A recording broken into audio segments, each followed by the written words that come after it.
Pretty soon we're going to be back to school. Parents checking off school supplies and new clothes right now. But what about a comprehensive eye exam? Our next guest says you should absolutely consider including that on your back to school checklist. Joining us now is Dr. Amanda Nanasy, a sports medicine optometrist. Doc, it's great having you on the show. Good morning. Great to be here. Thanks, Dan. So who should be considering an eye exam this summer and why?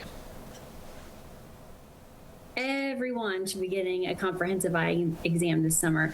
I'll tell you that parents are so busy, so it's really easy to forget things that we don't actually have on our must-to-do list. But 9 out of 10 parents in a recent study said they understand that vision is important for academics, but we still have a large percentage of kids that haven't had those eye exams. And I'll tell you that these are arguably one of my athletes' most important pieces of equipment, and definitely important for your kiddo to perform the way you want them to in school. So if parents know the importance, and by the way, as a father of two, I am not judging because we get busy, we put things on the back burner, we forget about them. But what do you think the hang up is? Why are we not getting these comprehensive eye exams for our kids? Is it cost? I don't know if it's cost. I think it's that we just assume that our kids would tell us if something's wrong, but we've definitely learned that that's not always the case. And sometimes the signs of needing an eye exam are easy to see, like squinting or holding things close, but sometimes they're very subtle, and it might even be changes in their performance, either in their sports or they're not at the level that we need them to be with reading if they're in elementary school. So it's really important to just get that overall check to make sure that they are as good as we think they are. Who should the first call be to? How do parents start to put this on the schedule with the remaining month or so we have before school starts? I would call their local eye doctor. There's actually a really good resource, myalcon.com/back to school. It has information about contact lenses and things like that that might be good options for kids, but also you can find an eye care provider near you, but that's what you want. You want a comprehensive eye exam. So call up your local friendly optometrist and they will be happy to get your kiddo in and advocate for things that you think are important. If they do potentially want to wear contact lenses, it's something that a lot of eye doctors may not bring up as an option for your child, especially if it's their first time in glasses.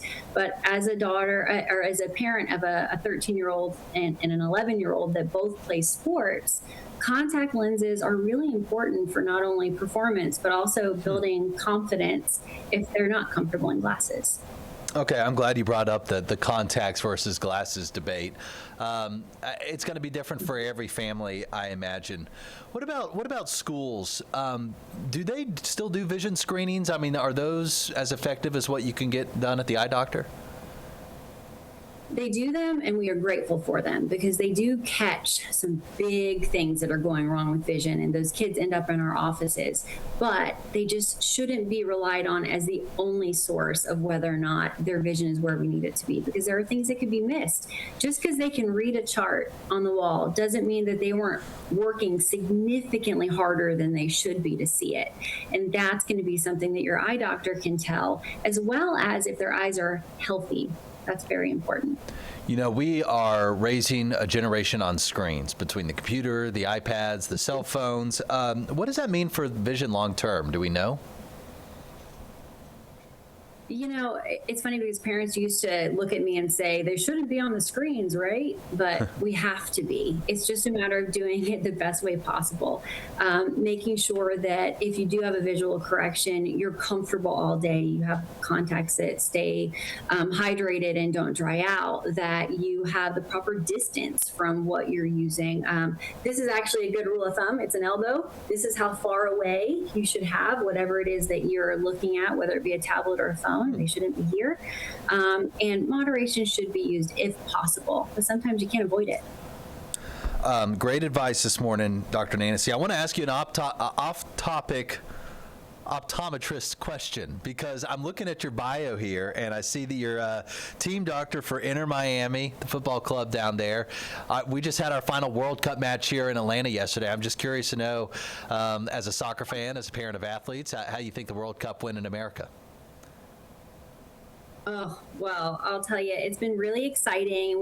We definitely rooted for Team USA, but as you may know, Messi and DePaul were, playing for Argentina, and they're our Inter Miami guys, and we're definitely rooting for them to do well. All right, so you still got some players in the mix come Sunday, final match. We appreciate your time this morning. Good talking to you. Thank you.